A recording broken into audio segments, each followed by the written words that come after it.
tunay na mananalig at tatalino ako rito.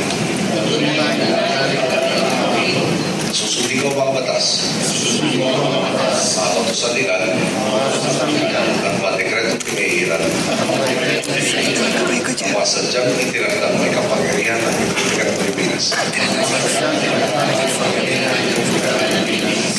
Usa akong babalikatin ang pananagutan ito.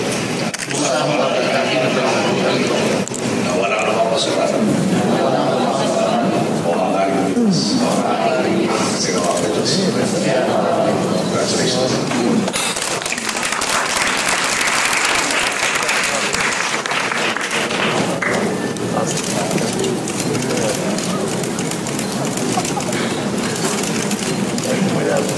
Thank you.